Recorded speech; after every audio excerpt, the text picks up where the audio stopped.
जय हिंद। स्वागत है आपका एमए गुरुकुल में। आज हम आरपीएफ जो एसआई और कांस्टेबल की वैकेंसी लगी हुई है आपकी, उसके लिए हम पीवाईक्यूज कर रहे हैं, है ना। प्रीवियस ईयर पेपर्स को कर रहे हैं, सॉल्व कर रहे हैं, जो पेपर पूछे गए हैं पिछली बार। ठीक है, उन सबको हम एक एक करके सॉल्व करने की कोशिश करेंगे। आज ये क्लास नंबर 2 है। ठीक है, इससे पहले एक क्लास आपकी अपलोड कर दी गई है। ठीक है, आपने अगर उसको नहीं देखा है तो आप उसको पहले देख लीजिएगा। तो प्रीवियस ईयर है और प्रीवियस ईयर के आधार पर ही हम ये निर्णय करते हैं कि हमको पढ़ना आखिर क्या है, क्या ट्रेंड चल रहा है। ठीक है, तो बिना किसी टाइम को गवाए आज का ये सेशन स्टार्ट करते हैं। और आज का जो पहला क्वेश्चन है वो कुछ इस प्रकार से है। ठीक है, पहला जो क्वेश्चन है वो आपका कुछ इस प्रकार से है कि उद्योग आधार मेमोरेंडम योजना का मुख्य उद्देश्य क्या है। जो उद्योग आधार मेमोरेंडम योजना जो थी वो आपकी पहले आपको पता है कि 2015 में इसको शुरुआत किया गया था। इसकी शुरुआत कब होती है? इसकी शुरुआत 2015 में होती है। कब होती है? 2015 में। और ये किसके लिए है? एमएसएमई के लिए। ठीक है, जो आपके सूक्ष्म लघु और मीडियम मीडियम जो उद्योग हैं उनके लिए ये योजना स्टार्ट की गई थी। ठीक है, इसमें क्या है कि व्यवसाय करने में आसानी को बढ़ावा देना इस योजना का उद्देश्य था। ठीक है, इतनी बातें इस क्वेश्चन में याद रखिएगा। अगर मैं आगे क्वेश्चन की बात करता हूं, नेक्स्ट क्वेश्चन है आपके लिए trans Siberian railway Saint Petersburg को किससे जोड़ता है। ठीक है, तो इस क्वेश्चन का सही आंसर है आपका व्लादिवोस्तोक। व्लादिवोस्तोक आपका ट्रांस साइबेरियन मार्ग जो दुनिया का सबसे बड़ा रेलवे लाइन है, ट्रांस साइबेरियन रेलवे लाइन। ठीक है, और सेंट पीटर्सबर्ग को ये किससे जोड़ती है? तो व्लादिवोस्तोक से आपकी जोड़ती है। ठीक है, ये मतलब ऐसे कह लीजिए कि सुदूर कहीं जो पश्चिम आपका एरिया है, कौन सा? साइबेरिया वाला, यानी कि रूस का, उसको आपके पूर्वी रूस से, या ऐसे कह लीजिए कहीं ये आपकी पश्चिमी यूरोप से जोड़ती है। इतनी बातें इस क्वेश्चन में याद रखिएगा। अगला क्वेश्चन है, महमूद बेगड़ा किस क्षेत्रीय साम्राज्य का प्रसिद्ध सुल्तान था। जो महमूद बेगड़ा था वो किस प्रसिद्ध साम्राज्य का कह सकते हो सुल्तान था? तो वो था आपका गुजरात का। ठीक है, गुजरात में इसने लगभग 1500 के आसपास अपना शासन किया था। बड़ा ही फेमस ये गुजरात का महमूद बेगड़ा शासक हुआ करता था। अगर मैं आगे क्वेश्चन की बात करता हूं, तो जो वस्तु एवं सेवा कर है, ये क्या है आपका? जीएसटी। ठीक है, ये क्या है? तो जीएसटी। तो जीएसटी के संबंध में कौन सा असत्य है, यानी कि कौन सा सत्य नहीं है? तो इस क्वेश्चन का सही ऑप्शन होने वाला है आपका विशेष महत्व के घोषित सामान की अवधारणा को समाप्त कर दिया गया है, नहीं किया गया है ना। ये सही है, यानी कि जो संविधान में वर्णित है विशेष महत्व के घोषित सामान की अवधारणा को लागू करना इसका उद्देश्य है। ठीक है, अंतरराज्यीय वस्तु और सेवाओं के लेन देन पर एकीकृत जीएसटी लगाया जाएगा, बिल्कुल सही है। राजस्व के नुकसान के लिए राज्यों को 5 साल के लिए मुआवजा मिलेगा, बिल्कुल सही है। जीएसटी वैट विधि द्वारा एकत्रित किया जाएगा। ठीक है, वैल्यू एडेड टैक्सेशन के द्वारा क्या किया जाएगा? इसका क्या किया जाएगा? इसको एकत्रित किया जाएगा। तो जीएसटी आपको पता है कि 1 जुलाई 2017 से भारत में लागू कर दिया गया था। ठीक है, तो इसके बारे में कौन सा सही नहीं है? तो विशेष महत्व की घोषित सामान की अवधारणा को समाप्त कर दिया गया है, जो कि समाप्त नहीं किया गया है ना, ये इसका आंसर होने वाला है। अगर मैं आगे क्वेश्चन की बात करता हूं, नेक्स्ट क्वेश्चन है आपके लिए कि गतिज श्यानता की इकाई क्या है। जो गतिज श्यानता होती है उसकी इकाई क्या है? तो उसकी इकाई पॉइज हो जाएगी। क्या हो जाएगी? पॉइज। कैंडला आपको पता है कि ये आपकी ज्योति तीव्रता की इकाई होती है। किसकी? ज्योति तीव्रता की जो यूनिट होती है वो आपकी कैंडला होती है। वॉट आपकी शक्ति की इकाई होती है, या इसको पावर भी कहते हैं। और पास्कल आपकी दाब की इकाई होती है। ठीक है, और पॉइज आपकी गतिज श्यानता की इकाई हो जाएगी। अगला क्वेश्चन देखते हैं। नेक्स्ट क्वेश्चन है आपका, नेक्स्ट क्वेश्चन है, ठीक है, निम्नलिखित महाद्वीपों में से कौन सा द डार्क महाद्वीप के नाम से जाना जाता है, या इसको अंध महाद्वीप के नाम से भी जाना जाता है? इसको क्या कहते हैं? अंध महाद्वीप भी इसको कहा जाता है। और ये है आपका अफ्रीका। ठीक है, अफ्रीका को द डार्क महाद्वीप या अंध महाद्वीप के नाम से भी जाना जाता है। यह सेकंड लार्जेस्ट आपका महाद्वीप है, यानी कि आपको पता है ये आपका दूसरे नंबर का सबसे बड़ा महाद्वीप है, सबसे बड़ा महाद्वीप है। चाहे आप इसको एरिया में ले लीजिए, ठीक है, सबसे बड़ा महाद्वीप है, चाहे आप इसे पॉपुलेशन में ले लीजिए, तो दोनों में ही ये आपका दूसरे नंबर पर आता है। किसके बाद? आपको पता है पहले नंबर पर आपका पड़ता है आपका एशिया। कौन सा पड़ता है? तो एशिया पहले नंबर पर है, ठीक है, चाहे पॉपुलेशन में ले लो चाहे आप एरिया में ले लो। दूसरे नंबर पर आपका अफ्रीका पड़ता है, इसको अंध महाद्वीप कहते हैं। और ये आपका यूरोप से, जो यूरोप है उससे अलग होता है जिब्राल्टर जिब्राल्टर जल संधि द्वारा। किसके द्वारा? जिब्राल्टर जल संधि के द्वारा ये आपका यूरोप से अलग होता है, ठीक है। इतनी बातें इस क्वेश्चन में आपको याद रखना है। अगर मैं आगे बात करता हूं तो पहाड़ियों की निचली सतह और घाटियों की रेती में मिट्टी के रूप में जमा खनिज को क्या कहा जाता है? तो वो जमा खनिज होते हैं जो पहाड़ियों के, ऐसे समझ लीजिए, जो पहाड़ी के नीचे वाले क्षेत्र में या पहाड़ी के जो नीचे वाले क्षेत्र होते हैं या घाटियों में जो जमा खनिज होते हैं मिट्टी के रूप में, उसको क्या कहा जाता है?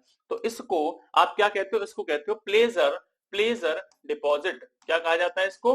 प्लेजर डिपॉजिट के नाम से इनको जाना जाता है। और इसमें ऐसे खनिज जहां शामिल होते हैं जो जल के द्वारा निक्षेपण या जल के द्वारा, ऐसे समझ लीजिए कि उनका डिपोजिशन नहीं होता है, ठीक है, या मतलब उन पर जल का घर्षण का प्रभाव नहीं पड़ता है। जैसे आपके सोना हो जाता है, ठीक है, जैसे आपका चांदी हो जाता है, आपका टिन हो जाता है, आपका प्लेटिनम इत्यादि जो धातु होती हैं वो आपकी कहां पर मिलती है? पहाड़ियों के निचली सतह और घाटियों के रेती में मिट्टी के रूप में पाई जाती है। तो प्लेजर डिपॉजिट इनको कहा जाता है। अगला क्वेश्चन करने की कोशिश करेंगे। ग्रीनलैंड निम्नलिखित में से किस महाद्वीप के अंतर्गत आता है? जो ग्रीनलैंड है आपको पता है कि दुनिया का सबसे बड़ा द्वीप है।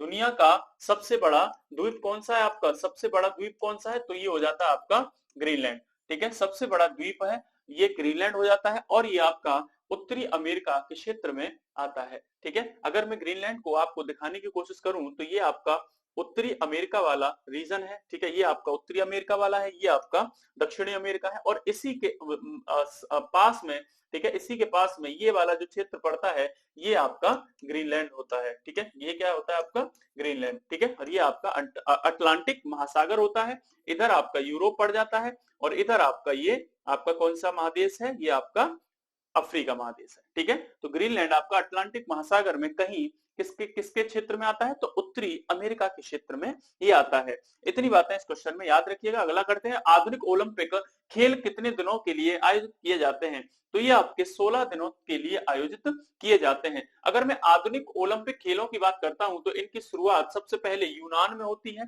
यूनान यानी कि यूनान की राजधानी एथेंस में इनकी शुरुआत होती है। और कब से? 1896 से इनकी शुरुआत होती है। और ये हर 4 वर्ष के अंतराल पे आयोजित किए जाते हैं, 4 वर्ष के अंतराल पे आयोजित किए जाते हैं। तो 2024 का जो आपका ओलंपिक है वो कहाँ होने वाला है? तो वो आपका पेरिस में होने वाला है, ठीक है ना, पेरिस में आपका होने वाला है, ठीक है। तो अगला क्वेश्चन है आपका, 16 दिन के लिए आयोजित किए जाते हैं, ठीक है। तो बीहड़ आमतौर पर भारत के किस नदी बेसिन में पाए जाते हैं? जो बीहड़ होते हैं वो आमतौर पर किस नदी बेसिन में पाए जाते हैं, ठीक है। बीहड़ वो आपकी चंबल नदी में पाए जाते हैं। तो भारत का सबसे बड़ा बीहड़ का निर्माण करने वाली नदी कौन सी है? तो आपकी चंबल है। तो किस अपर्दन के द्वारा? तो इसको आप अवनलिका अपर्दन के द्वारा, ये अवनलिका अपर्दन के द्वारा क्या करती है? तो ये आपकी बीहड़ का निर्माण करती है, ठीक है। तो कौन सा अपर्दन होता है? अवनलिका अपर्दन होता है, जिसके कारण बीहड़ का निर्माण चंबल नदी सबसे ज्यादा करती है, ठीक है। उसके बाद अगला क्वेश्चन है, दुनिया में सबसे ज्यादा वर्षा वाला स्थान निम्नलिखित में से कौन सा है? मोस्ट रिपीटेड क्वेश्चन है ये, ठीक है। तो इसको कहते हैं आप मानसेन राव। और मानसेन राव आपको पता है मेघालय में, भारत के मेघालय में पड़ता है। यहाँ पर सर्वाधिक वर्षा दुनिया में किसी भी क्षेत्र में सबसे ज्यादा बारिश वाला क्षेत्र मानसेन राव ही है, ठीक है, जो मेघालय की खासी पहाड़ी में पड़ता है। कहां पर पड़ता है? आपकी खासी पहाड़ी में ये क्षेत्र पड़ता है, जहां पर आपकी जो हवाएं हैं वो क्या हो जाती हैं? एक जाल में फंस जाती हैं और फंस करके यहाँ पर झमाझम वर्षा करती हैं। तो ये मेघालय का एक क्षेत्र है, ठीक है, मानसेन राव, जहां पर आपकी सर्वाधिक वर्षा आपको देखने को मिलती है। अगर मैं आगे क्वेश्चन की बात करता हूं, 12वां क्वेश्चन है, केंद्र और राज्य के संबंधों के निर्धारण के लिए बनाए गए प्रथम 3 सदस्यीय आयोग की अध्यक्षता किसने की थी? और इसको कब बनाया गया था? तो 1983 में इसको बनाया गया था। और इसके जो अध्यक्ष बनाए गए थे वो R.S. सरकारिया जी को बनाया गया था। किसको बनाया गया था? R.S. सरकारिया जी को इसका अध्यक्ष बनाया गया था। कब बना था? 1983 में, ठीक है। केंद्र और राज्य के संबंधों के लिए R.S. सरकारिया आयोग का गठन किया गया था। अगर मैं आगे क्वेश्चन की बात करता हूं, 13वां क्वेश्चन रिले शब्द से संबंधित है। जो रिले शब्द है वो किस खेल प्रतियोगिता से संबंधित है? तो ये हो जाता है आपका रनिंग से। किससे हो जाता है? रनिंग से। ठीक है, 400 मीटर रिले दौड़, आज 1600 मीटर रिले दौड़, है ना, रिले शब्द इससे जुड़ा हुआ है। तो किससे है आपका? कह सकते हो आप रनिंग से। ठीक है, अगर मैं आगे क्वेश्चन की बात करता हूं, नेक्स्ट क्वेश्चन है वर्तमान में भारतीय संविधान में कितनी भाषाएं स्वीकृत हैं? कितनी भाषाएं स्वीकृत हैं? तो ये है आपकी 22 भाषाएं। अगर मैं मूल संविधान की बात करता हूं, जब संविधान बना था तो मूल संविधान में आपकी 14 भाषाओं का जिक्र हुआ करता था। कितनी? 14। वर्तमान में कितनी भाषाएं हैं? तो 22 भाषाओं को सम्मिलित किया गया है। अगर मैं भाषाओं की बात करता हूं तो भाषा को जो संविधान में भाग मिला है, भाग 17 में आपके किसका वर्णन है? तो किसका वर्णन है? आपकी भाषाओं का वर्णन है। और इसके अनुच्छेदों की बात करूंगा तो 343 से लेकर के 351 तक ये अनुच्छेद आपके जाते हैं। ठीक है, तो ये भाषा से संबंधित आपके अनुच्छेद हैं और ये आपके भाग 17 में इनको जगह मिली है। और कौन सी अनुसूची में भाषा है? तो आपकी अनुसूची हो जाएगी 8। तो कौन सी अनुसूची में? तो 8वीं अनुसूची में आपकी 22 भाषाओं का जिक्र किया गया है। इतनी बातें इस क्वेश्चन में याद रखिएगा। हमको थोड़ा सा जल्दी लेना पड़ेगा क्योंकि 50 क्वेश्चन है और कम टाइम में हम करने की कोशिश करेंगे। तो निम्नलिखित में से कौन सा राज्य हर साल हॉर्नबिल त्योहार मनाता है? तो कौन सा राज्य है आपका? तो ये राज्य होने वाला है आपका कौन सा है? नागालैंड। ठीक है, नागालैंड राज्य में आपका हॉर्नबिल त्योहार मनाया जाता है। इतनी बातें इस क्वेश्चन में याद रखिएगा। अगर मैं आगे क्वेश्चन की बात करता हूं तो किस अनुच्छेद में वित्त आयोग को अर्ध न्यायिक निकाय के रूप में स्थापित किया गया है? तो किसको किसमें किया गया है? तो आपको पता है 280 में। 200 अनुच्छेद 80 में आपका वित्त आयोग का गठन किया जाता है। किसका? वित्त आयोग का गठन किया जाता है। और इस गठन को कौन करते हैं? तो आपके राष्ट्रपति के द्वारा ये गठन किया जाता है। आपको पता है कि आपका जो 16वां वित्त आयोग है आप वर्तमान में गठित कर दिया गया है। वर्तमान में तो अभी 2025 तक आपका 15वां वित्त आयोग चलेगा और 2025 से लेकर के आगे तक आपका कौन सा चलेगा? 16वां वित्त आयोग चलेगा, जिसके अध्यक्ष आपके अरविंद पनगड़िया जी को बनाया गया है। जिसके अध्यक्ष कौन बनाया गया है? अरविंद पनगड़िया जी को इसका अध्यक्ष बनाया गया है। इतनी बातें इसमें आपको याद रखनी है। अगला क्वेश्चन करते हैं। नेक्स्ट क्वेश्चन है नीति आयोग के अध्यक्ष कौन है? तो नीति आयोग के अध्यक्ष कौन होते हैं? तो आपके पदेन प्रधानमंत्री जी नीति आयोग के अध्यक्ष होते हैं। अगर मैं नीति आयोग की बात करता हूं तो नीति आयोग का जो गठन है वो आपका 1 जनवरी 2015 को किया गया। और किसकी जगह किया गया? तो योजना आयोग की जगह इसका गठन किया गया। योजना आयोग की जगह इसको लाया गया और योजना आयोग की जो स्थापना थी 1950 में की गई थी। ठीक है, योजना आयोग पहले भारत में पंचवर्षीय योजनाओं को लागू करवाता था या उसी के आधार पर पंचवर्षीय योजना चलती थी। तो 1 जनवरी 2015 से नीति आयोग को लाया गया, जिसके पदेन अध्यक्ष प्रधानमंत्री जी होते हैं। अगले क्वेश्चन की बात करता हूं तो प्रसिद्ध पुस्तक कामसूत्र के लेखक कौन है? तो ये आपके हो जाएंगे वात्सायन। वात्सायन के द्वारा प्रसिद्ध पुस्तक कामसूत्र लिखा गया है। कालिदास की बात करूं तो मेघदूत इनके द्वारा लिखी हुई एक पुस्तक है। ठीक है, रघुवंशम के भी लेखक कौन है आपके? ये भी आपके कालिदास हैं। और आपके मालविकाग्निमित्रम, है ना, अभिज्ञान शाकुंतलम इत्यादि पुस्तक भी इनके द्वारा रचित है। ठीक है, तो इतनी बातें इसमें याद रखिएगा। अगर अगले क्वेश्चन की बात करता हूं तो एक्सरे की खोज किसने की थी? एक्सरे की खोज करने वाले आपके विल्हेम कॉनराड रोंटजेन थे। किसके द्वारा की गई थी? तो रोंटजेन, इसमें याद रखना है आपको, रोंटजेन के द्वारा एक्सरे की खोज की गई थी। अगर मैं अगले क्वेश्चन की बात करता हूं, नेक्स्ट क्वेश्चन है आपके लिए। ठीक है, नेक्स्ट क्वेश्चन है क्वेश्चन नंबर 20। एक बड़ी सजा को हल्की सजा में परिवर्तित करना कहलाता है। एक बड़ी सजा को, यानी कि आपको पता है कि जो क्षमादान की शक्तियां हैं भारतीय संविधान में 72 के अंतर्गत आपकी किसको दी गई हैं? तो ये आपकी राष्ट्रपति को कुछ क्षमादान की शक्तियां दी गई हैं। जो 5 तरह की क्षमादान की शक्तियां होती हैं। ठीक है, एक होता है आपका क्षमा करना, एक होता है आपका क्षमा करना। ठीक है, एक होता है आपका लघुकरण, एक होता आपका लघुकरण, एक होता आपका निलंबन। ठीक है, एक होता आपका परिहार।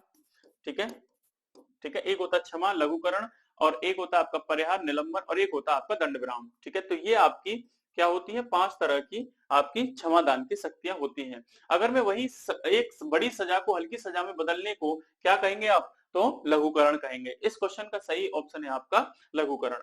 अगर मैं अगले क्वेश्चन की बात करता हूं तो कार्बन के द्वारा अन्य कार्बन परमाणुओं के साथ संयोजक बंधन बनाने की विशेषता क्या कहलाती है? तो ये कहलाती है आपकी श्रृंखला, या इसको आप सीरीज कहते हो। ठीक है, जैसे अगर मैं बात करूं कार्बन कार्बन कार्बन आपके जुड़े होते हैं और इनके मध्य कितने बॉन्ड होते हैं? आपको पता है 4 बॉन्ड कार्बन बनाता है। ठीक है, तो यहाँ भी H, यहाँ भी H, यहाँ भी H, यहाँ H, यहाँ H। तो इस प्रकार से कार्बन कार्बन आपस में जो जुड़े होते हैं इनको आप श्रृंखला के नाम से जानते हो। तो 3 कार्बन की श्रृंखला ये आपकी हो जाती है। ठीक है, अगर मैं आगे बात करता हूं अगले क्वेश्चन की, क्वेश्चन नंबर 22, पहली अंतरराज्यीय परिषद का गठन कब किया गया था? तो पहली अंतरराज्यीय जो परिषद थी उसका गठन 1993 में आपका हुआ था। ठीक है, कब हुआ था? 1993 में। अगर अगले क्वेश्चन की बात करता हूं, 23 क्वेश्चन है, निम्नलिखित में से किस राज्य में लेपाक्षी आपका मंदिर स्थित है? तो लेपाक्षी मंदिर आपका आंध्र प्रदेश में पड़ता है। कहां पर पड़ता है? आपका आंध्र प्रदेश में। इसको याद रखना, लेपाक्षी मंदिर आपका आंध्र प्रदेश में पड़ता है। 24वां क्वेश्चन है, दिए गए विकल्पों में से कौन सा एक व्यक्तिगत खेल नहीं है, यानी कि इंडिविजुअल तरीके से नहीं खेला जाता?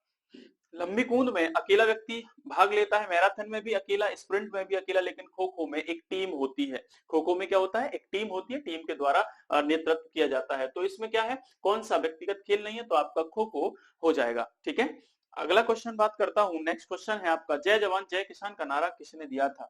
तो देश के द्वितीय प्रधानमंत्री जो आपके लाल बहादुर शास्त्री थे, उनके द्वारा जय जवान जय किसान का नारा दिया गया था। तो कौन थे ये? दूसरे प्रधानमंत्री थे भारत के। अगले क्वेश्चन की बात करता हूं, तो आईएमएफ के भारत ने किस वित्तीय वर्ष के साथ विस्तारित निधि सुविधा समझौते पर हस्ताक्षर किए हैं? तो ये हो जाएगा आपका 1981 और 82 जो आपका वित्तीय वर्ष है। ठीक है, आईएमएफ ने विस्तारित निधि सुविधा के समझौते पर हस्ताक्षर किए हैं। तो किसको आधार बनाया है? 1981-82 के वित्तीय वर्ष को। इसमें ये याद रखिएगा। अगला क्वेश्चन है आपके लिए, एक घटना है जिसमें पेरुवियन तटीय प्रदेश से गर्म समुद्री लहरें बहती हैं और उसे कहा जाता है एल नीनो। क्या कहा जाता है आपका? El Nino. इस घटना को कहा जाता है। जब एल नीनो प्रभावित होता है तो भारत जैसे देशों में सूखे की स्थिति उत्पन्न होती है और वर्षा की मात्रा कम हो जाती है। ठीक है, तो ये आपकी पेरुवियन तट से स्टार्ट होती है और उत्तोलन के द्वारा बहती हुई भारत तक पहुंचती है। ठीक है, इतनी बातें इसमें याद रखिएगा। आगे बात करता हूं, प्रसिद्ध खिलाड़ी खसावा जाधव किस खेल से संबंधित हैं? तो ये आपके कुश्ती से संबंधित है। अगर मैं खसावा जाधव की बात करता हूं तो 1952 के ओलंपिक में इन्होंने कुश्ती में कौन सा पदक जीता था? तो कांस्य पदक इन्होंने जीता था। ठीक है, कौन सा पदक जीता था? तो कांस्य पदक। तो प्रसिद्ध खिलाड़ी खसावा जाधव किस खेल से संबंधित है? कुश्ती से संबंधित है। अगर मैं आगे क्वेश्चन की बात करता हूं, अगला क्वेश्चन है, पृथ्वी के घूर्णन के कारण उत्पन्न आभासी बल को क्या कहा जाता है? तो आभासी बल को आप कॉरियोलिस बल कहते हैं। क्या कहते हैं? कॉरियोलिस बल कहते हैं। जब पृथ्वी का घूर्णन होता है तो इसके कारण बल लगने वाला बल कॉरियोलिस बल कहलाता है। जिस कॉरियोलिस बल के कारण उत्तरी गोलार्ध में हवाएं अपने दाहिने ओर मुड़ जाती हैं और दक्षिणी गोलार्ध में हवाएं अपने कौन से ओर? अपने दाहिनी ओर, उत्तरी गोलार्ध में अपने दाहिनी ओर और दक्षिणी गोलार्ध में अपने बाईं ओर मुड़ जाती हैं। ठीक है, तो हमेशा याद रखना कि कॉरियोलिस बल के कारण ही हवाएं उत्तरी गोलार्ध में अपने दाहिनी ओर और दक्षिणी गोलार्ध में अपने बाईं ओर मुड़ जाती हैं। तो कौन सा बल है आपका? कॉरियोलिस बल इसमें होने वाला है। अगले क्वेश्चन की बात करता हूं, एंटीबायोटिक युक्त क्लोरीन जो सूक्ष्म जीवों युक्त मिट्टी इलाज के प्रभावी होता है, उसका नाम क्या है? ठीक है, एंटीबायोटिक युक्त क्लोरीन जो सूक्ष्म जीवों युक्त के इलाज के लिए, है ना, एक इलाज के लिए प्रभावी होता है। तो वो कौन सा होता है आपका? वो होता है आपका, ठीक है, इसको क्या कहते हैं? इसको कहते हैं क्लोराम्फेनिकोल। क्लोराम्फेनिकोल इसको कहा जाता है। ठीक है, क्लोराम्फेनिकोल इसको कहा जाता है। ठीक है, उसके बाद अगला क्वेश्चन है आपका, नेक्स्ट क्वेश्चन है, टेबल टेनिस से जुड़ा हुआ अंतरराष्ट्रीय शासी निकाय कौन सा है? तो ये हो जाएगा आपका international table tennis federation, ITTF, international table tennis federation. इसका जो मुख्यालय है वो आपका लुसाने में पड़ता है। कहां पर? लुसाने, स्विट्जरलैंड में इसका मुख्यालय पड़ता है। ठीक है, लुसाने स्विट्जरलैंड में इसका मुख्यालय पड़ता है। इसकी स्थापना 1926 के आसपास की गई थी। ठीक है, तो टेबल टेनिस से जुड़ा हुआ अंतरराष्ट्रीय शासी निकाय कौन सा है? ITTF, international table tennis federation. अगले क्वेश्चन की बात करता हूँ, भूमध्य सागर का प्रकाश स्तंभ किसको कहा जाता है? तो ये हो जाता है आपका स्ट्राम्बोली। स्ट्राम्बोली एक ऐसा ज्वालामुखी है जहां से मतलब कह सकते हो कि हर टाइम, हर समय क्या निकलते रहते हैं? धुआंरे निकलते रहते हैं, और ये हमेशा प्रज्वलित रहता है या इसमें से लावा बाहर निकलता रहता है। इसलिए ये एक मतलब प्रकाश की भांति, एक लाइट हाउस की भांति काम करता है, तो इसीलिए इसको प्रकाश स्तंभ कहा जाता है। तो स्ट्राम्बोली ज्वालामुखी को भूमध्य सागर का क्या कहा जाता है? प्रकाश स्तंभ कहा जाता है। अगर मैं आगे क्वेश्चन की बात करता हूं, अधिकरण और नागरिकता को समाप्त करने संबंध में कोई भी प्रावधान बनाने की शक्ति किसके पास है? तो ये हो जाती है आपकी किसके पास? संसद के पास। ठीक है, और कौन सा अनुच्छेद है? अनुच्छेद है आपका एक 10 और एक आपका 11। ठीक है, 10 कहता है कि कोई संसद ऐसा कोई कानून नहीं बनाएगी जो नागरिकता को कम या छीनता हो। 11 ये कहता है कि कानून बनाने का अधिकार जो नागरिकता पर हो, कानून बनाने का अधिकार नागरिकता को लेकर के किसका है? तो संसद का है। कौन सा अनुच्छेद कहता है? अनुच्छेद 11 कहता है। आपको पता है कि नागरिकता संबंधित जो प्रावधान है भारतीय संविधान के भाग 2 में वर्णित है, भाग 2 में क्या है? वर्णित है। ठीक है, और अनुच्छेद आपको पता है, अनुच्छेद ये आपके 5 से लेकर के 11 अनुच्छेद तक आपकी नागरिकता के बारे में प्रावधान है। इतनी बातें इसमें याद रखिएगा। अगला क्वेश्चन है आपका, प्रशासनिक सुधार आयोग की प्रारंभ में अध्यक्षता किसने की थी? तो प्रशासनिक सुधार आयोग जो था उसकी अध्यक्षता करने वाले मोरारजी देसाई थे। प्रारंभ में अध्यक्षता किसने की थी? तो मोरारजी देसाई ने की थी। अगला क्वेश्चन है, जीवों की वह घटना क्या है जिसमें मादा जनन कोष गर्भाधान के बिना नए जीव बनाने के लिए विकसित होता है? ठीक है, तो मादा गर्भाधान के बिना क्या बनाता है? तो नए जीव विकसित करता है। तो इसको कहते हैं पार्थिनोजेनेसिस। क्या कहते हैं? पार्थिनोजेनेसिस इस क्रिया को कहा जाता है। अगले क्वेश्चन की बात करता हूं। अगला क्वेश्चन है, सीधी रेखा के सापेक्ष वस्तुओं की गति को क्या कहा जाता है? जो सीधी रेखा होती है उसमें सापेक्ष गति को सीधी रेखी गति कहा जाता है। क्या कहा जाता है? सीधी रेखी गति इसको कहा जाता है। अगला क्वेश्चन है, राष्ट्रीय विकास परिषद के अध्यक्ष कौन होते हैं? तो राष्ट्रीय विकास परिषद के अध्यक्ष आपके प्रधानमंत्री जी होते हैं। ठीक है, राष्ट्रीय विकास परिषद के अध्यक्ष कौन होते हैं? आपके प्रधानमंत्री जी होते हैं। अगला क्वेश्चन है आपका, नेक्स्ट क्वेश्चन है कि हड़प्पा सभ्यता के कस्बों को किस पैटर्न में रखा गया था? जो हड़प्पा सभ्यता के जो कह सकते हो आप जो कस्बे थे उनको किस पैटर्न पर रखा गया था? उनको आप कह सकते हो रेक्टेंगुलर ग्रिड सिस्टम में रखा गया था, या आयताकार ग्रिड सिस्टम में उनको रखा गया था। अगर अगले क्वेश्चन की बात करता हूं, क्वेश्चन नंबर 39, नीति आयोग के अनुसार भारत सरकार को कब तक किसानों की आय को दुगना करने की योजना बनाई गई थी?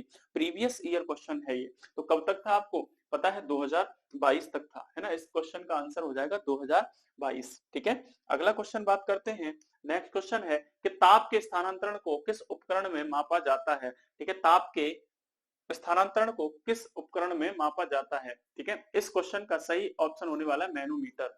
ठीक है, क्या होने वाला है आपका? मैनोमीटर, है ना।